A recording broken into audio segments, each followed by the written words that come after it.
Hello everybody, I'm Jinping. So actually for this One Marina Gardens, a lot of people actually done the video as a pre-launch, but I actually chose to do this as a so-called post-launch because I also met resistance with my buyers when we were actually doing the purchase. So today I'm going to share a little bit more about how we actually guide through and to actually having gained a little bit of confidence, and most importantly, whether One Marina Gardens still have opportunity or not. But before we start, please like, share, and subscribe to my channel. Okay, let's start now. Okay, so for One Marina Gardens, okay, it was actually launched on 12th of April, and it sold 38% of its units. So of course, when it was during the launch, there was a bit of uncertainty in the world. There was things that are happening, so people are a little bit careful with their purchase. But I think there are two main problems apart from the tariff, etc., right, that people are very concerned about. I actually concluded them. Number one is actually buyers are not confident in Marina Bay area based on past history. If you can see, I actually shortlist two that are actually in the area, you realize it's all 6 figures losses. Okay? And imagine you're the buyer, you look at this, there are actually much more losses than profits. Actually, as a buyer, if I'm in your position, I also will feel scared. Because why? I don't want to lose money.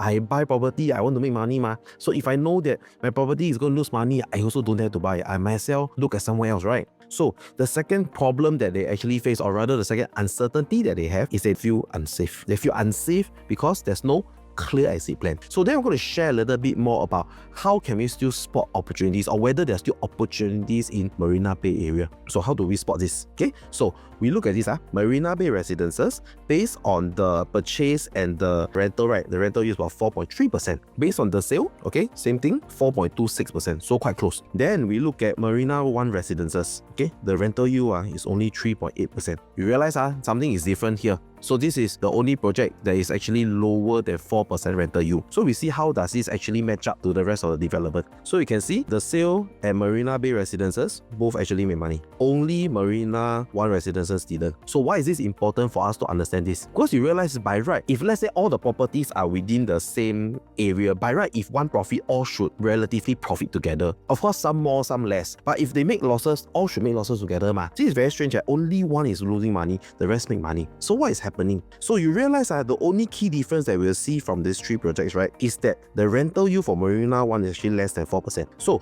can I say actually in Marina Bay areas, in fact, 90% of the buyers who buy in this area, right, are actually investors. So as an investor, can I say that we are all very sensitive to what? Sensitive to numbers. We are very calculative in numbers. So if I look around in Marina Bay area, this can give me 4% rental, this can give me 4% rental, this is only 3.8. Definitely I'll go for this first. Can I say so? So in order for Marina One residences people to actually be able to sell their property back at 4% rental, what do they have to do? Okay, we see okay, now my rental is 3.8%. This 3.8% I derive from the average purchase price lah. So at least we have a basis of this. In order for me to sell at 4% rental yield, what do I have to do? If I take my rental, I take my 5019 times 12, I divide, I get my $60,228, divide by 4% rental yield that is required. The next buyer will only be willing to pay what? 1.505 million. Okay, if I accepted the offer of 1.505 million, but my purchase price is what? 1.56.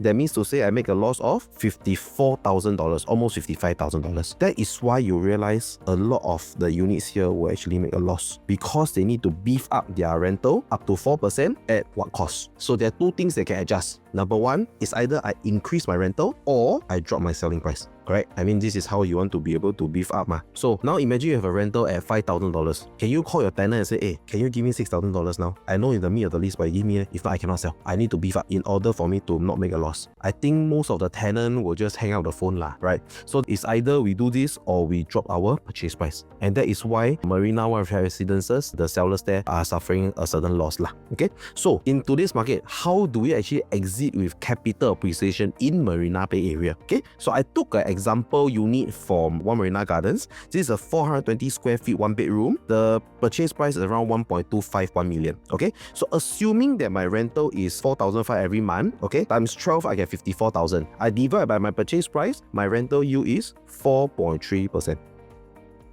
Okay, with that, in order for me to exit to sell to my buyer B, what I'm going to do, for my 4.3%, I tell the buyer B, you buy my unit, you will enjoy your 4% rental that you're looking at. But in order for you to do that, you need to buy at this price. So how do I derive 1.35 million? So 54,000, same thing. I take 4,005 times 12. I get my 54,000. Divide by the 4% rental yield, 1.35 million. So I take 1.35 million minus off my 1.251 million. My appreciation is $98,395. Okay, simple. This is math lah. Okay, then the next thing, what if I want more? I want more appreciation. What do I have to do? Same thing, the formula is the same, just that the numbers are changed. Okay, just now we are looking at 4,005. In order for you to sell higher, you need to find a tenant that gives you a higher rental. With this, actually, you'll realize that your rental yield is now 4.6% based on this. Okay, same thing, I will tell the buyer B, I will sell you a 4% rental yield. Okay, now you realize the rental is higher, divide by 4%, I get 1.44 million. 1.44 million minus all the purchase price, my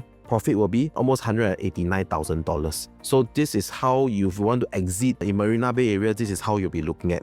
So right now, if you're looking at this, you might be thinking, wow, then there might be a chance that I don't be able to exit with a higher profit. Yes, definitely there's a chance, but also there's a chance for you to make higher if you have a higher rental. So there might be a chance when you're about to sell or exit, right? You might have to leave your unit vacant for 1 or 2 months in order for you to find the correct tenant, the 对的人. Why? Because only with the 对的人 that can give you the higher rental, then you will be able to do this and do this to give you a higher exit. Because everybody else that they go and view in, for example, One Marina Gardens, everybody asking about 4,005. You want 4,008? Definitely, there will take a bit of time. I won't say sure have, I won't say sure don't have. But if this is what you're looking at, definitely this is how the exit strategy will be. Okay? So in order for us to exit in Marina Bay area, this is how I will look at. So what is the summary that we actually have today? Okay, the first thing we know that in Marina Bay areas, most of the buyers are actually investors. So they are very, very sensitive to numbers. They're very calculative. In order for us to be able to exit stronger